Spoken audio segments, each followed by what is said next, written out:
আপু, বিয়ের সব মার্কেট করা শেষ, আপনি কি হলুদের লেহেঙ্গাটা বানিয়ে দিবেন না? আমি বলি, কেন দিব না। তারপর আপুর পছন্দ মতন কালার এবং ঘের অনুযায়ী আমি লেহেঙ্গার জন্য কাপড় কিনতে চলে গেলাম মার্কেটে।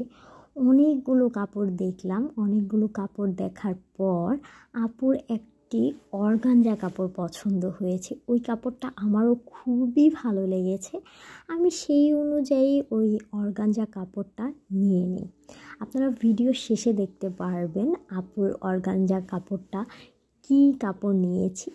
সেই কাপড়টা, এই কাপড়টা আপুর এত পছন্দ ছিল, কিন্তু এই কাপড়টার মাঝ বরাবর একটা ছেঁড়া ছিল। তাই আমি দোকানদারকে বলে দিয়েছিলাম যে আপনি আরও বেশি করে কাপড় এনে দিবেন সেম কাপড়টা। তারপর আমি 10 দিন পরে সেই দোকানে আবার যাই। তারা কাপড়টা এনে আমাকে ফোন দেয়। তারপর আমি এই লেহেঙ্গার কাপড়টা নিয়ে নিই। কিন্তু আমার একটা জিনিস ভুল হয়েছিল, এই কাপড়টার সাথে ম্যাচিং করে আমার উপরের পাটটা নেওয়ার দরকার ছিল, কিন্তু আমি সেই মুহূর্তে নিইনি। পরবর্তীতে লেহেঙ্গার আগ মুহূর্তে এই উপরের পাটটা আমি খুঁজতে খুঁজতে হয়রান হয়ে যাই। শেষমেশ আমি উপরের কাপড়টা নিয়ে নিই এক কালারের মধ্যে।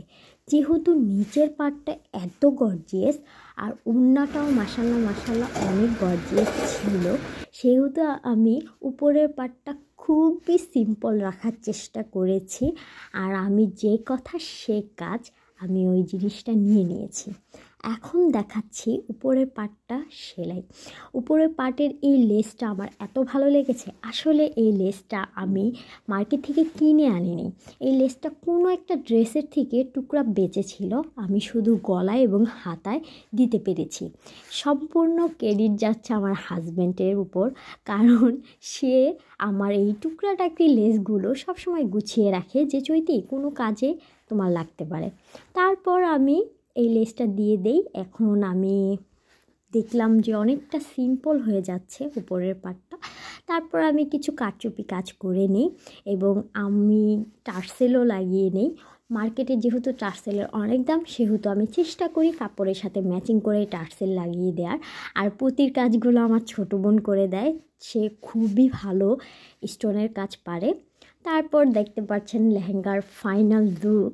লেহেঙ্গাটা এত সুন্দর হয়েছে, নিচের পাটটা অনেক গর্জিয়াস হয়েছিল, আমার কাছে তো খুব ভালো লেগেছে। আর লেহেঙ্গাটা ছিল 16 কলির প্রচুর ঘের হয়েছে। লেহেঙ্গার যেই নিচের পাটের টার্সেলটাও আমরা হাতে বানিয়েছি। কেমন হয়েছে সবাই কমেন্টে জানাবেন। উপরের লেহেঙ্গার ফাইনাল লুকটা কেমন লাগলো সবাই কমেন্টে জানাবেন। আর কেউ যদি চান লেহেঙ্গা বা গাউনের কোনো খুঁটিনাটি প্রশ্ন জিজ্ঞেস করতে, তা আমাকে ইনবক্স করতে পারেন। আপুর তো লেহেঙ্গাটা খুবই পছন্দ হয়েছে। আপু তার বিয়েতে পরেছিল, তার বিয়ে গায়ে ছিল 16 তারিখে আর বিয়ে 17 তারিখে। সে 16 তারিখে পরেছিল আর আমাদের সাথে রিভিউ শেয়ার করেছে। ভিডিও শেষে রিভিউগুলো আপনারা দেখতে পারবেন। আর আপনাদের কেমন লাগছে আপনারাও কমেন্টে জানিয়ে দিবেন। সবাই ভালো থাকবেন, সুস্থ থাকবেন। আমার ভিডিওগুলো ভালো লাগলে একটি লাইক কমেন্ট শেয়ার দিয়ে পাশে থাকবেন। আল্লাহ হাফেজ।